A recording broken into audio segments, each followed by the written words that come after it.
Slack by Derek Bertubit, Product Design and Development, Full Sail University. Meet Slack, team communication for the 21st century. Stuart Butterfield, the CEO of Slack, enrolled into the University of Victoria in the 1990s. Midway through his schooling, he decided to change plans due to seeing some of his friends with PhDs struggle to find jobs.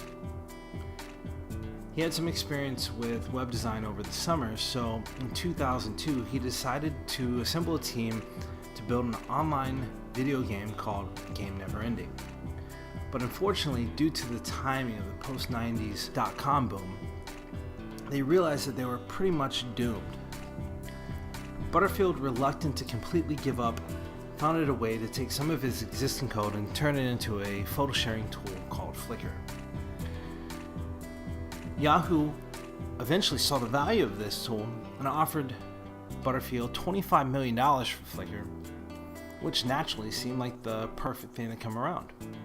In 2008, Butterfield decided to leave Yahoo because it just wasn't the right fit for him. So he went on to start another game online called Glitch. That lasted for 4 years, but eventually he shut it down in 2012. While taking some stock of the IP that they had amassed, they realized they hit on one huge big idea. During the time that they were building Glitch, the team had been communicating via Internet Relay Chat, a chat tool technology that organizes conversations into channels. An effective messaging tool is essential because the team was on virtually opposite corners of the continent. The whole team was rarely in one time zone. Over the years, they had written their own IRC application, refining it again and again to suit their needs. We knew that whatever it was that we did next, we didn't want to do it without a similar system, says Henderson. Maybe that meant that other companies might want it too. Over the next 17 days, Butterfield typed out a pitch deck explaining exactly what Slack would be.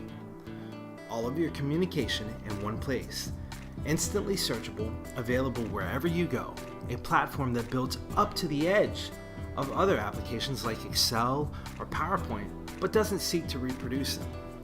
Almost to the letter, it's the roadmap that Slack has followed. So was Slack needed? Butterfield and his team created the early versions of Slack to solve problems that they faced as they encountered them. They sought to centralize all the team's communication, not just make another IM client, also to replace email. If they wanted what they needed, maybe others would want it too. So what makes Slack so good? Well, first, the channels. You can arrange conversations based on people who are part of a particular project. Many people can be parts of different channels, but it allows you to organize the conversations into the proper context. You can still direct message, just as you would expect from any instant message client. But also, you can make calls, audio and video calls. And finally, you can drag and drop and share any files that you would do via email. 20 months after its February 14th launch, it has more than 1.7 million users, 480,000 of them with paid accounts that cost anywhere from $8 to $15. That adds up to $45 million annual revenue. And as we can see here in the graph, Slack's user base has grown 5% a week for 70 consecutive weeks by almost entirely word of mouth. It's very, very quick for anyone who interacts with Slack to consider Slack, the entity, their friend. And that's super weird. That was a quote from Harper Reed, the CEO of Modest. That Slack users feel that emotional attachment to the brand is no accident. From its earliest days, Butterfield and his co-founders have sought to ensure that besides the use of Slack, the product and the company would be fun, thoughtful, humane, whimsical, and erudite. So who are some of Slack's competitors? Basecamp, ChatGrape, Brim, Chatwork, River, and Mockstrom. These are all companies that do or hover around what Slack's core service is. But so far, none of them have really been able to dominate the market as well as Slack has.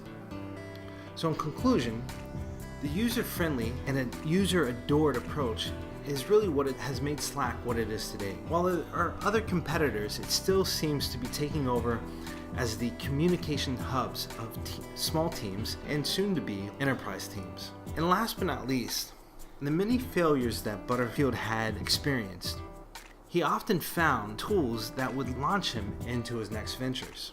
Just because you failed doesn't mean you've lost. This has been a presentation on Slack. Hope you enjoyed it.